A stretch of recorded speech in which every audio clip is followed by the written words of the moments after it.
Oh, Jasper, I'm happy to have you back. It's very exciting. The last time we talked to Jasper was just after his first Gen Con, which was really exciting. But Jasper, for those folks who are just tuning in to your story, give us the 3 minute version of where we are in your story, and then we will jump into today's topic, which is what do you do after you crowdfund? Yeah, so I'm Jasper. I own and operate Pine Island Games with my wife Chelsea and Ginger, who's right here, who did not. Ginger's the best part of that. Maybe Chelsea, then Jasper in that order. Yeah, definitely in that order. And we are a board games publisher. So we successfully crowdfunded our first game back in June. Our second game is scheduled. Name them. We've got to use this time to name them. All right. So Nut Hunt is our first game. It's a family gateway game. Squirrels in the forest with a fox chasing them around. Lots of fun. Funded that in June. Our second. Would you call that area control? I'd call it Connections. It's area control, but it's more a Connections game. So like Connections would be like a Ticket to Ride. But what makes it very different than Ticket to Ride is that once you get your connections, they aren't permanent. They can get broken up, and that was sort of the design inspiration for the game. Was a Connections game where you don't just put your connections and own them forever. Nice. The second game, Sigil, is a 2-player abstract strategy dueling game. The best way to think about it is Go meets Magic. And that we are planning to crowdfund that in March. And then we are both looking for a third game to license from either an outside designer, or I have a couple designs that I'm working on. So whether we find a game first or I get comfortable with one of my designs first, that will be our third game. And then also we have a planned expansion for a Nut Hunt, but we don't really know when we're going to launch that. It really depends on sort of how we sell through the stock. All right, we're going to talk about the road to the future as part of what you do next. But that is a great overview. Jasper, where are you in your fulfillment for Nut Hunt? I know I get these emails that I ignore as I am a backer of Nut Hunt. And by the way, I want to say hi to Batch, Scott, and now Rick, who all popped into my end of the chat. Thank you guys for showing up, showing your support. So where are you? Are you comfortable talking about where you are in fulfillment for Nut Hunt? Yeah, I'm very comfortable. And I think that this is actually a good time to talk about what do you do after you crowdfund, because part of that is going to depend on what you've done before you crowdfunded. So when we launched Nut Hunt on Kickstarter, and our philosophy around our games is we want to have minimal risk to our backers. And so what that means is we don't have execution risk in terms of the game design, the illustration, graphic design, component design, anything like that. Everything, all of that is 100% done before the Kickstarter. And all right, this is very important. This is lining up your Kickstarter and choosing to be a publisher. That's one of those things. Like today's discussion, what you do after crowdfunding is really there for people to make the decision on, should I take on publishing my own project? Because I get this question a lot, and you must get it too, Jasper, which is, should I find a publisher or should I publish the game myself? And if you're not excited about the things that we're going to talk about today, then maybe you should switch your effort. I'm not saying one is easier or harder. They're both an enormous amount of work. It's whether or not this kind of a work, I was going to make a bad hand gesture. This kind of work is the kind of work that would get you excited. Yeah. So 100%. Keep on continuing. Sorry about that. So some creators choose to use the Kickstarter to pay for some of the development costs. So illustration, things like that. We didn't do that. So that is not something that had to happen after we crowdfunded. But what happened after we crowdfund is all of that money from the campaign goes to manufacturing and fulfilling both the units that we sold up front as well as excess units that we're printing to then sell down the road. So I'm very happy to talk about where we are in our process. And for everyone watching, when you hire a factory to make a board game, first you proof your files, and that can take a couple of weeks depending on what is there. And along with that, you will sign off on sort of prototype components, because they will usually, when you're hiring a factory, you aren't just hiring them for their in-house capabilities, but you're also hiring them as a project manager. So a lot of the factories might have pretty advanced printing shops, but they might not have sort of the plastics facilities for your dice or your tray inserts or different components. So everyone's going to be different. Most of them will have printers and a couple other components that they can do. Maybe some of the wooden components and things like that. So you're signing All up right, on Jasper, components. before you go into any more of that solid block of goodness, let's break it up and label it completely. Okay. Yeah. Somewhere in the publishing end, you have to get bids from your potential manufacturers. Yes. Typically, you should be doing this long before you kickstart your game. Yes, you should be doing this is a year ahead of time. You should be doing this exactly. as you can. Yeah, like when you make your business plan for your Kickstarter, and your crowdfunding effort should have a business plan. You want to do it with up-to-date estimates. And not only do you want to have an estimate, you should update that estimate right before your project. Yeah. With multiple people. You also want to get a flavor of how they are to work with. And this is where Jasper is jumping in. Like, people's workflow and how to make things happen is a big deal. Also, that people should know your track record as a publisher affects the bottom line price of what individuals will bid your project against. If you are experienced, if you have a certain size following, if you've done this before, they will give you a better unit price than if you are aspirational and for the first time. Also, there will be bids that will be like trying to buy your business. And remember, every bid has a certain amount of risk. Just like what Jasper was saying earlier, when you are participating in the crowdfund, different publishers are in different places with their project. I, being a small and indie, am in the Jasper camp. I am almost ready to like tell my manufacturer exactly how many units, and already, if possible, have prepaid them. I am right before they send me final proof stage usually with the projects. I don't know if that's going to happen with Princess, but that has been the modus operandi for the last 4 projects for me. That's how I go. You can get all of your files proofed, and you can actually it costs some money. It's more expensive than sort of making a prototype by hand, but you can order prototypes from your manufacturer with your actual print files. They'll be slightly different, and the main reason they'll be different is because you might not pay mold fees for some specific things, like if you have custom dice or something like that they don't want to pay for yet. But also, they will usually inkjet the printing for your small run instead of doing the full inline, because they aren't going to shut down, thousands of units of someone else's production to put your box art in a. Are you comfortable talking about what your initial print run was for 4,000 units? We're doing 4,000 units. 4,000 units. We've sold about 1,400, 1,500, pretty close to that. So the Kickstarter was 1,200, and then we have a couple of game stores. So that's adding like 100. And then we actually have one distributor who has indicated in the UK that they want about 400 or 500 units. Now, none of that is pen to paper. None of that's inked yet. So I'm not fully counting it. And then the thinking was, if we saw one distributor who could take down a couple pallets on their own, my hope is that we'll be able to find, this is one of the things that we're doing, find distribution or consolidation in the US who will take down similar volume. This is 2 critical things that Jasper is talking about. That is amazing. Okay. Number 1, your crowdfunding effort isn't just for getting this made sometimes, but you can make one. I'm just going to make the number of units that I sell. Or you can do it. What both Jasper and I have done is, all right, you're helping me get this started. You are helping cover the print costs. And now this is what I'm going to use to do operating costs for the X number of months afterwards as I sell through the rest of it. And there's a couple of things in it. Now, I want to take a moment to celebrate. Before that, we have a question over here. So good. 8 Ways Games.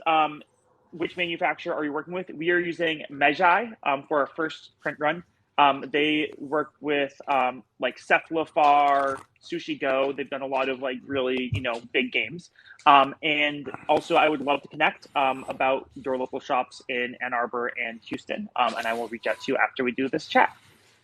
That's great. So my celebration is, if you have not seen, Becky has said that she's reordering. She has sold an enormous number of units since the summer. And I won't spoil her number, but she has sold a lot. Like, for folks who are coming to the live and understanding like the number of units that you're selling, most board games do not sell over 5,000 units. Like, period. There's more than like 4,800 titles added to SKUs for board games every year. I mean, there's a lot of things in those SKUs, but that's sort of the general number that's coming in. And so the massive majority of those do not sell any number. Like, our bestseller, Squirrel or Die, which is the digital release, happened. Yay! We've sold to date, and it's been 10 years, 10,000 units. And that's great. We love it. We printed it 3 times, 10,000 units. That's fantastic. But like, you've already sold like 2,000 units, or at least have spoken for 2,000 units, and you have 4 more for that title. That is fantastic, Jasper. All right. Yeah. So, and also, I think that it's I think that this is like a nuance that I think is worth talking about whenever this comes up, because I think that people often point to the number of board games that come out on Board Game Geek every year, as there's X thousands of games a year, and that's true. But you also have to remember sort of like that there's different ways to approach this industry, and sort of, we're a young publisher, but since day one, our goal and sort of all of the decisions that we're making around the business has been to try and establish ourselves as a ongoing publisher with multiple titles, right? And so the goal for us is to figure out ways to get our games as broadly distributed as possible, especially the first couple titles. So we're sort of like, we're kind of like punching above our weight in a lot of these things, which, is sort of our business model, is to try and, go to the playground with the big kids and hope that we can, keep up. I know a couple of people who've done that successfully. That is great. I'm hoping that the environment that we're in still very much rewards that kind of behavior. All right. Yeah. Now, one critical thing in the 10 years of Fight in a Box, Fight in a Box is 10 years come March. One critical thing that we failed at was not take advantage of title momentum with your titles. And do you fear that yourself? Like, End of the Line was a big success. We sold out its print run, but we waited too long for people to engage with it. And so we were really starting over every time. And, we're coming up on our 6th title, and we're jumping on the success of Mouse, Cheese, Cat, Cucumber to get to this next big box game, revisiting our big box games. How are you addressing that with your own titles coming up? I did hear a Nut Hunt expansion, but where is that in your calendar? So we haven't, that isn't firmly in the calendar yet. I have the rules for it, but they aren't fully tested as much as I would want, and we haven't. I mean, it's a relatively low lift for the Nut Hunt expansion. So Nut Hunt is a game. It's territorial squirrels. You're placing squirrels in the forest, and there's a fox that moves around, and the fox has rules for how it moves, and it scatters squirrels all over the place. So a Nut Hunt expansion is actually pretty easy. It's a predator pack with 3 alternative predators. So in terms of like the actual lift that has to get done, I have the rules for the predators, and I just have to commission artwork and get the graphic design for the components, because they're all cute wooden meeples of the different animals.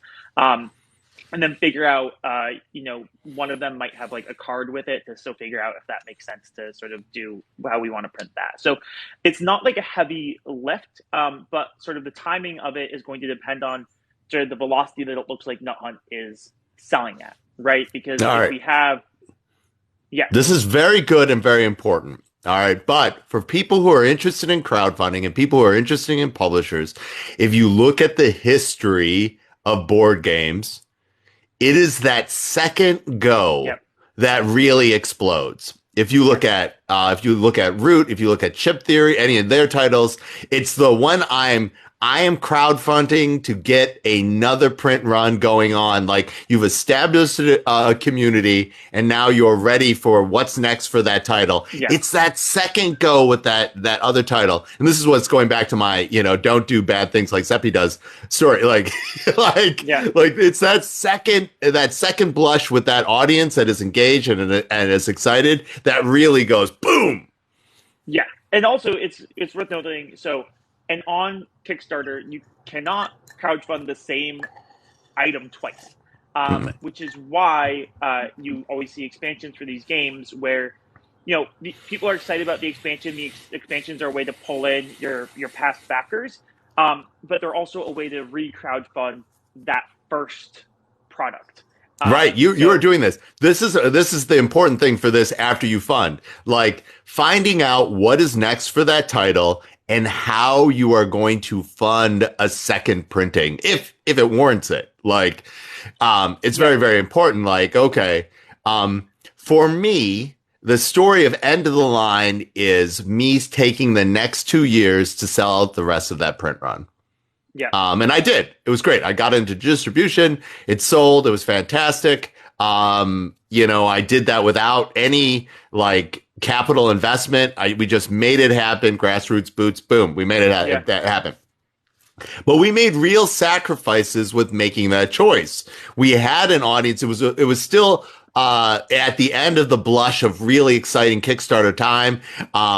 It would have probably been a better argument for us to do the expansion had been ready at 6 months later. The audience was engaged to make this happen.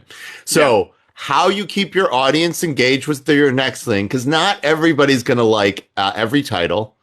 How do you keep your audience growing and grow with the expectations of yourself is part of your plan, right? And you understand that every time you make a new thing, that new thing is actually competing with the thing that you had before. And so how does that all fit? I actually so yes and no. That last point is something that I don't think I fully agree with. So in an abstract sense, yes, every single game is competing with every single game. Every single thing that people put their time into is competing with other things. And there are people who, will come to your booth with $40 in their pocket and just want to spend $40 and they'll buy one game or the other, right? But I think about it a lot more when you look at a lot of companies who have had multiple successful games, as opposed to just sort of one big game with the company. Especially when the games are a little bit different, are a little bit different IP or are a little bit different genre. I think about it like authors, right? And if you read a author who you love, you're more likely to go back and find and read their older books rather than, go get a book from another author, right? So there's companies where I trust the games that they put out, and I will, when I'm looking for a game, I am more likely, so Stonemaier is a great example. I am more likely to buy a Stonemaier game than I am a game by a company that I'm not familiar with, because I've had good experiences with a couple of their games. And so I won't buy every one, but I do think that having successful games boosts your back catalog. There's a couple of nuances going on there. And of course, I want to agree with everything that you said. The competition that I am talking about is competition in your booth space. Okay. The competition that I'm also talking about is you as a human driving one title versus driving multiple titles. Okay. That competition is also real. To your point, and to agree with 100% with what you said, one of the massive bonuses in the Mouse Cheese Cat Cucumber was offering other catalog items from us so people could catch up with the backpack series. That was a major boon.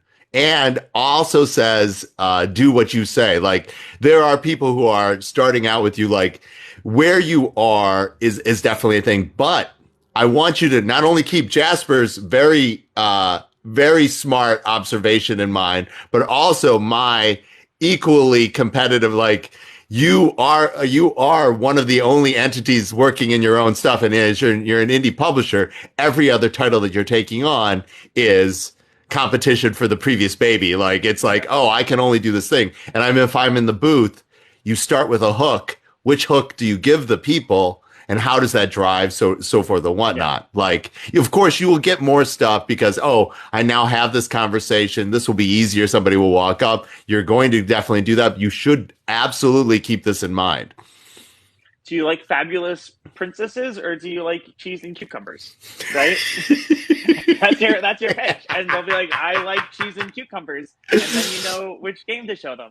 Yeah, I did that for a while. We had a real shift in this last con season where we shifted Squirrel or Die as our opener or our secondary versus Hedgehog Hop. And we saw that we had the exact same number of sales, more or less, shifting from Squirrel or Die to Hedgehog Hop based on receptivity, even though Hedgehog Hop is sort of a weirder sell and a little more grokkier as a game.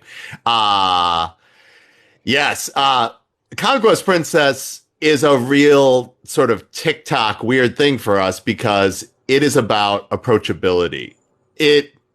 Like TikTok is all about approachability, but I need to get people on board with the particular kind of weird fun that I want them to have. Yeah. Yeah. It is way too hard for what the theme is, and that is always like fight in a box games are always like that. You're like, oh, this theme seems so light and fun, and then my brain is crushed. Your game. That's a good place to be. Your games are like. I often tell people Nut Hut is sort of a little bit Ticket to Ride, a little bit Settlers of Catan, a lot of bit squirrel themed. Like you took things that were approachable mechanics that people like, and even its board presence reads Catan, and said, hey, so that adds that approachability to your game so people don't feel threatened or weirded out by what's going on. Where mine has sort of a board presence that's almost weirdly like Battlestar Galactica, like long and filled with lots of weird things. They're like, what is going on here? Yeah. And you never know who's the Cylon in your games either. It's always it's always me. It's always me. It's always me. But I do think that circling it back to the topic at hand. So I think that conventions are sort of a weird animal in terms of like you have a set amount of time and a set amount of people and a set amount of space with people. But it's also a good point that, not everyone who is kickstarting a board game has aspirations to have a business out of it or multiple games, right? There's a lot of different goals. And as people who are building our brands, and who want the most important thing for us for our first two games isn't to, maximize the profit that we can make, right? It is to build our reputation and build a community and interact with people and sort of do right by them. And so I think that, if at the end of this conversation, and maybe I already found the sort of the sound bite, is that the number one thing to do after you crowdfund is do right by your backers, right? I love that. I love that so much. I would think that is number one. You are building, and we said this last week, and I think this is really relevant here.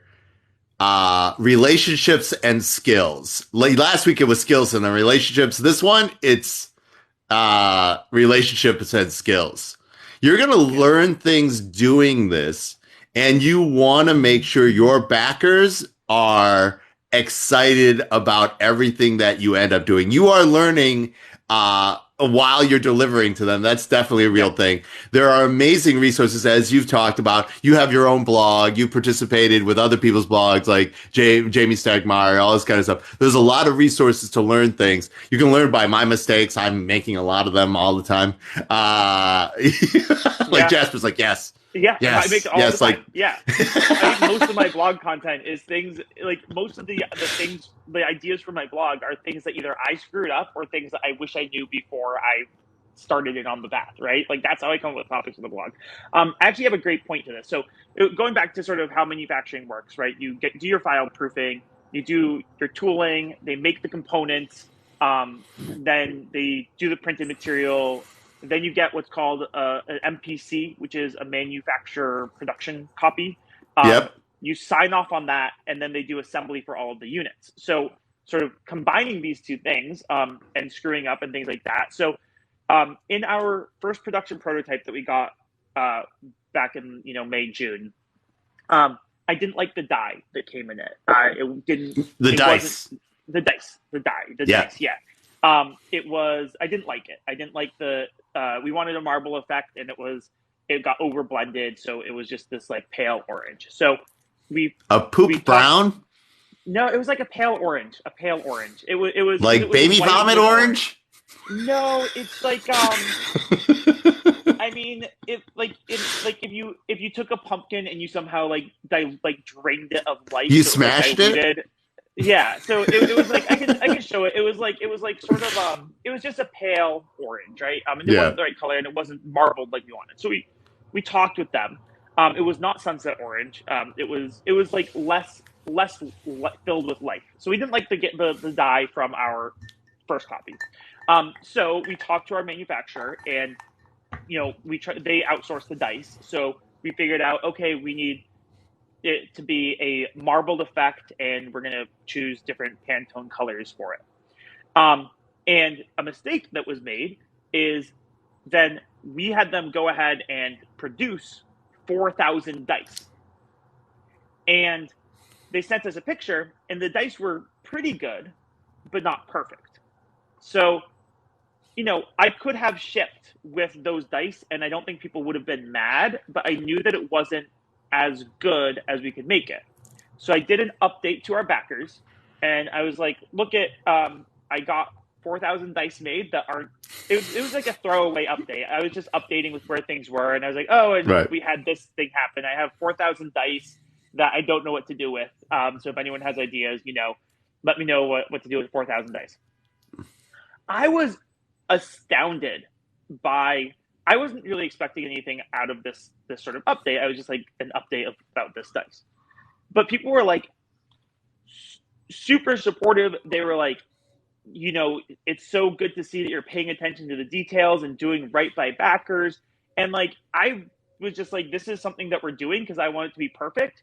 But by making it right, so it doesn't, like, we messed up, and messing up cost us a couple $100. But by making it right and communicating that we're making it right, it built so much goodwill.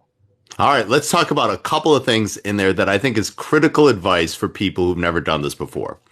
Number one, crowdfunding people should be treated like their own entity, subgroup and so forth and whatnot. You shouldn't say gamers and crowdfunders are inherently the same group of people. Like, crowdfunders should be treated as a separate community with separate expectations than convention goers or retailers, and like, you should treat them like their own group. Now, the other thing that you should really, really, really embrace is proofing needs to be done by people who have never seen the thing before. You cannot proof the thing that you are making, and the more time that you have spent with the thing, the less you are able to proof the thing. Yeah. Because you will mentally create gaps, because you will see things that you want to see, especially in like instructions. Yeah. This is also great. Like, put your also part of our goal, and I think part of yours, is to get as many people playing our games as possible, right? Yeah. So all of our games, we have and will have free print and play versions. If you want to print it out and play it at home, go for it. That's totally fine. Yeah. And then if you love it and you want to buy a copy, that's great. So yeah, when we put out the print and play of Nut Hunt, one or two typos in the rule book.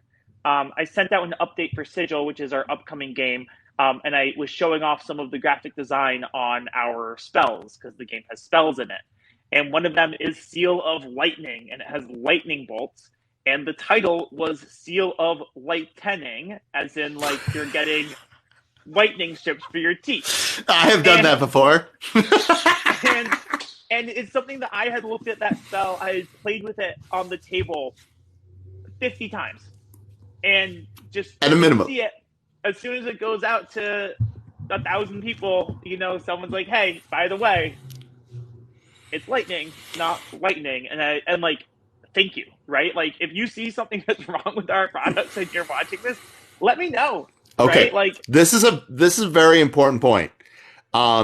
You're going to be doing this thing that you love, and part of the plan for what you do after Kickstarter is, because a Kickstarter is really exhausting. You are full on, completely like allowing yourself to have make mistakes, and also allowing yourself a place to recharge in and around your efforts. You can't sprint all the time. Like a Kickstarter is crunch time, and then it's followed immediately by high precision, high detail oriented. I have to pay attention to all these different items. Okay. yeah, Managing your mental load in between these efforts and while they're going on, and to make sure that you're still having fun, is part of what you do after your Kickstarter. You might get lost in all the details. You might get lost in all the exhaustion, and you might forget the entire reason that you've decided to do this thing.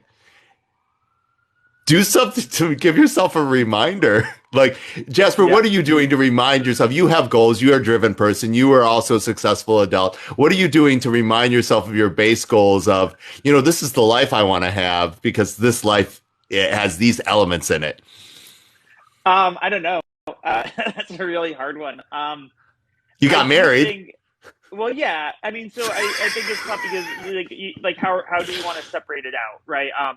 Like I do think that having balance and giving yourself some time to decompress and play games with friends, right? I have a friend coming over today to play a board game. I have some friends coming over tomorrow to play board games, right? Like these are important things to do. And then I've also the last week spent too much time. Gloomhaven is free right now on digital. It's free, so I've been playing a little bit of Gloomhaven. You are As a little also a bit of card game fencing. junkie. You really I play a love lot of card Magic games. cards. I play a lot of Magic cards. Yeah, Yep. I play games, have fun, and also for me, I've been working essentially I've been working out of this apartment since the pandemic started. Because first at my old job, it was work from home, and then when I left that, we're running the business out of the apartment. So what I found is when I can get away and have work at it in a different environment, it's very good for my mental health, because it sort of disconnects me from sort of the the daily stuff, and I get some fresh perspective and some fresh energy. I did think though, so Steppy, I actually did a little bit of prep for this call, because I knew what it was on.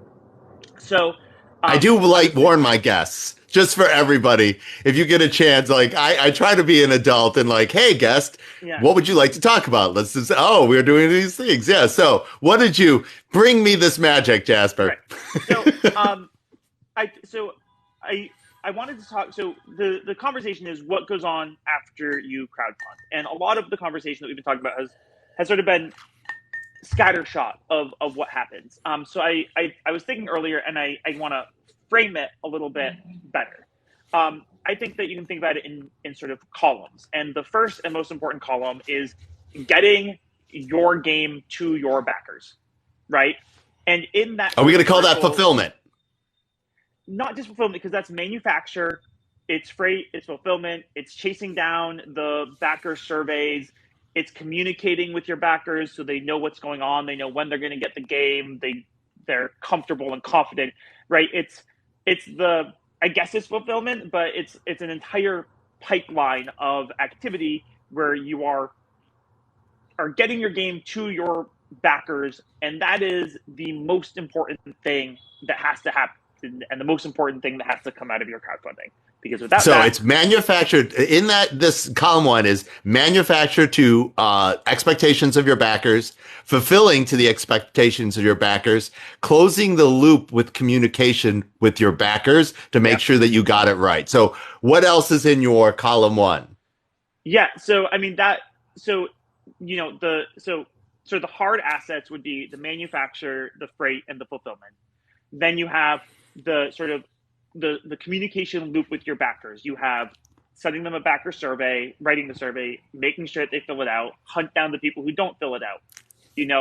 working with it's a lot of people.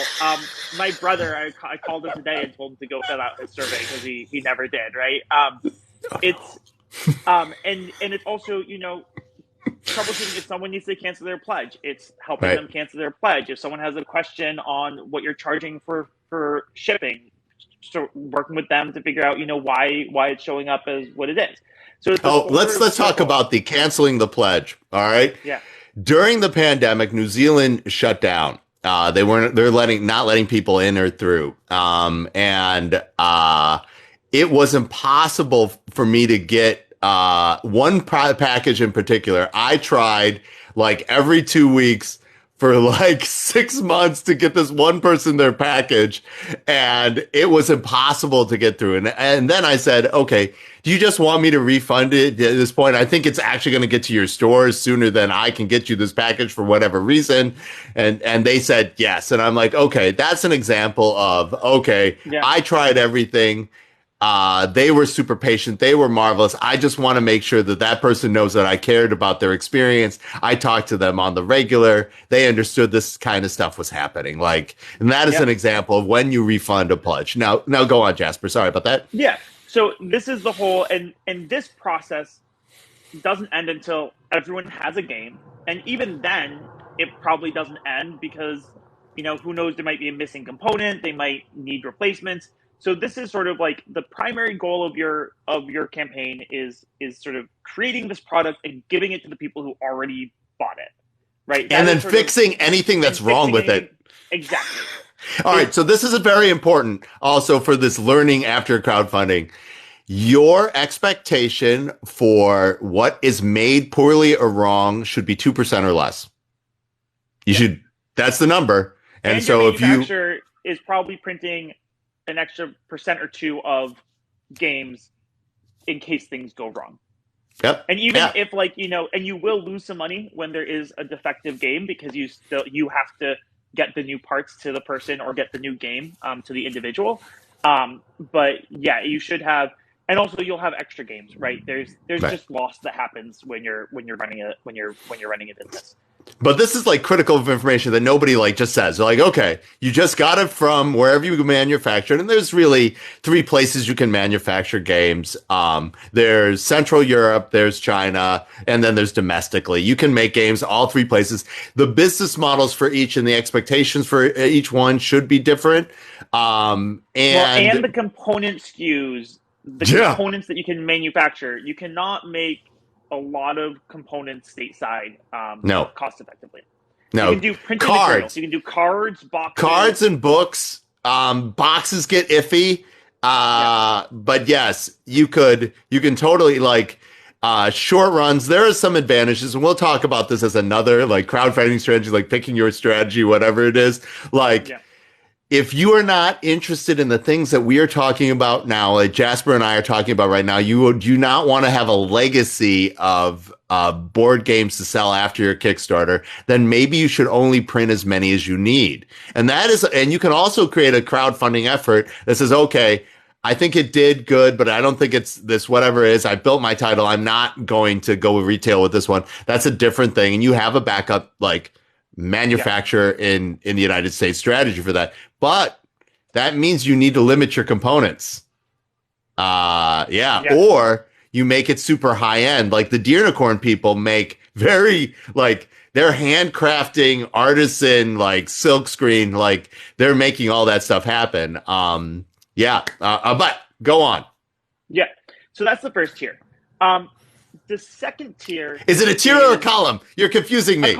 A column, but it's also the most important. So it's sort of it's the foundation, and that's the most important thing, right? Is doing what you promised and more to the people you promised it to. The second is figure out what you're going to do with the ongoing sales of your first print run, right? So this is scheduling a second review campaign for when the game gets fulfilled, right? So you can sort of keep the buzz up about it. It's doing, additional marketing, going to game stores, going to conventions, sending demo copies out to to board game cafes, things like that. All right, let's not gloss over this. This is very important. Okay. Your media plan for your Kickstarter will have multiple phases. You should plan out each one of those phases. There are certain A-listers that you want to get on the board with that are before the Kickstarter. There are a certain amount of additional people that you want for late backing. Then there's another one for retail release. Then there might be one for holidays. And then there's another one, which is actually digital release now. So you should almost plan each one of those as different ones and have people up and down the media spectrum as far as size of audiences to hit each one of those. And so Jasper was just touching on one of that, but I didn't want to gloss over. That is structurally very important for what you do after your Kickstarter. Like, okay, the next beat is hitting. This is next big push has to do with this step for the game. Yeah. And along with this push, right? So this is sort of like the second wave, right? The first wave of sales is your Kickstarter sales. The second wave of sales is once your Kickstarter backers have the game, any sort of retail stores that are buying the game directly from you. I'd separate this. I say late backing is its own, and then sure, late backing, sure. And then now it's retail adoption. That's fair. Yep. That's fair. Yeah. So late backing, I mean, I'm not making a big late backing push. We have the pledge window open now through the end of October.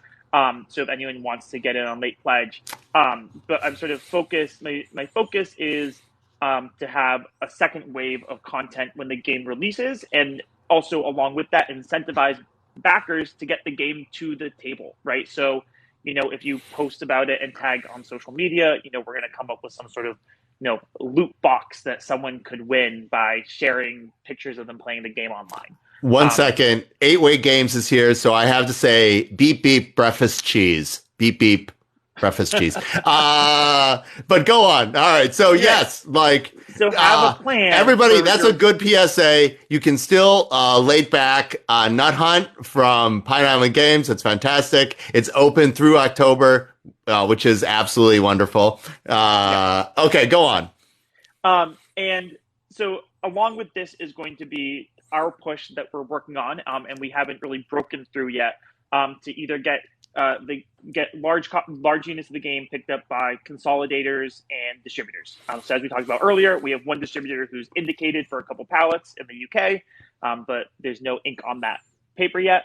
And so trying to do this, get the game broadly. So in this sort of tier of continuing sales of the game after your first adopters get fulfilled, is both the marketing side of how are you going to market the game once it's out in the world, as well as, the channels that you're getting it out into the world through. So one of those, obviously, direct to consumer on a web store is sort of the easiest. You have direct to retail where, we will send cases of Nut Hunt to retail stores if they want to purchase them. I mean, if you're a retail store, you should pick up our game. Cases are 6 games, and with the first case, you get a free demo copy. And then all the other cases are, it's all 50% of MSRP. So it's very easy.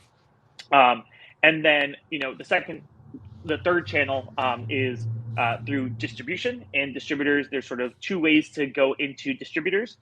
Either you can sell directly into distributors, and often they want you to have a couple of games in your catalog or be a little bit larger, or you can work with a consolidator, where a consolidator will consolidate games from multiple smaller publishers and then sell those games into the distributors.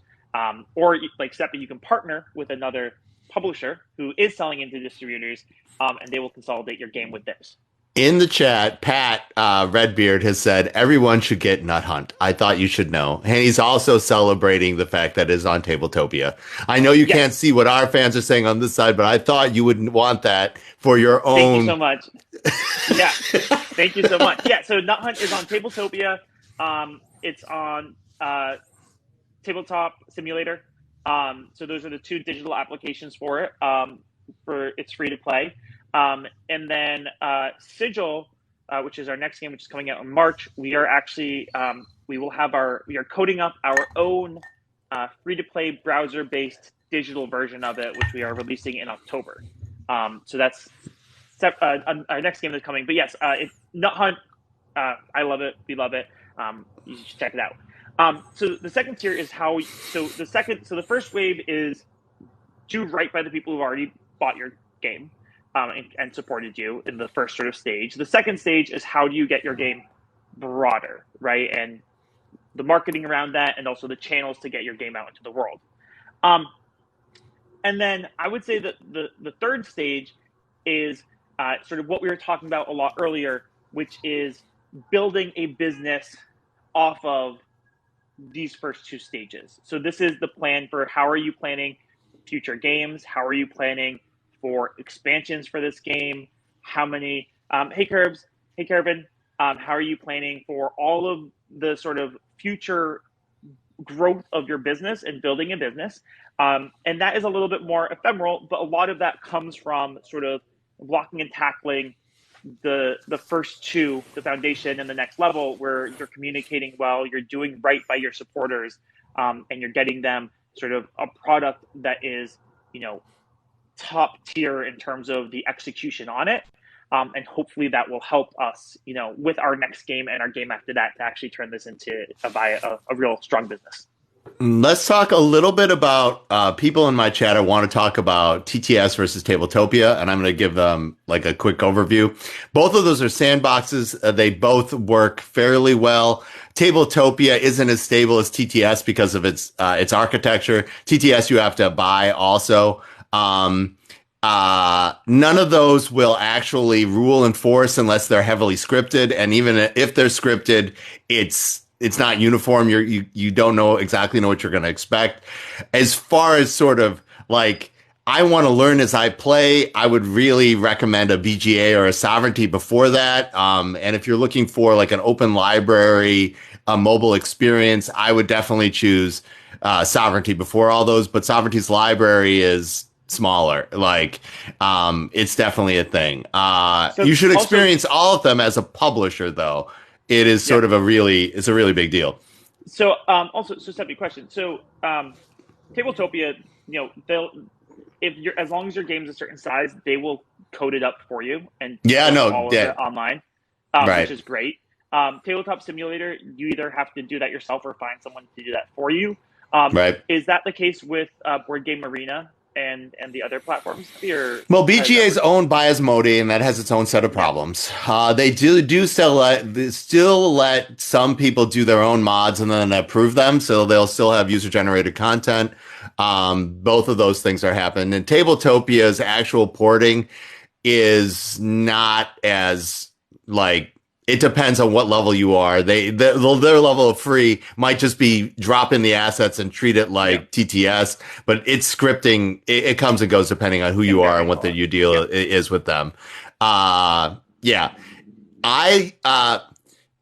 big issue for us for testing for Conquest Princess, which is coming up, and TTS, is a bag builder experience is way less satisfying on Physics of Engine. Is a bag builder. I love bag builders. It's a co-op bag builder, and I love bag we're builders. also doing an RPG, which is an RPG bag builder, which is very exciting, a companion for it. Now the deal is though, that being said, you got like understanding the limitations. The digital release for Squirrel or Die happened this week. Squirrel or Die is actually really good. Like if you've played the invitations of Mouse Cheese Cat Cucumber in person versus online and versus, I feel like they have different advantages. They're actually really, really good. Yeah. Yes. This is also it can be really frustrating to do TTS or Tabletopia if there's also any precise placement. And precise placement is really awkward with both of those. But it's so quick. It's so easy to iterate and get your stuff up there. As like, I don't know a single game designer who does any kind of online something who isn't like got some version of their games up on TTS just because it's so rapid. It's so easy to make it happen. It's just. So this is actually a very good point. Is that as designers, right, these are very useful tools for us. Testing games with people all over the country before you launch it, very important. Our next game, a big part of our marketing is going to be getting people to play our own digital version, so it's not on any of those I'm so excited about this, Jasper. I'm not gonna lie. I'm playing the shit out of really this. Cool. I'm gonna do this. I'm so proud of you. Like, I'm glad we're friends. Yeah. So it's really exciting. We're gonna have, as I was saying, anyone who was listening, our next game. It's a 2-player abstract strategy dueling game. The best way to think about it is Go meets Magic, and it's called Sigil. And we are launching a fully free-to-play browser-based. So you can play it anywhere, no downloads necessary. High variety in October is sort of our target, and the back end's all done, and we're finishing up some animations and things like that. Now, the reason why we invested into making our own platform for it is, one, circumstances just aligned really well with who we had on our team, but two, different games port better or worse to digital applications.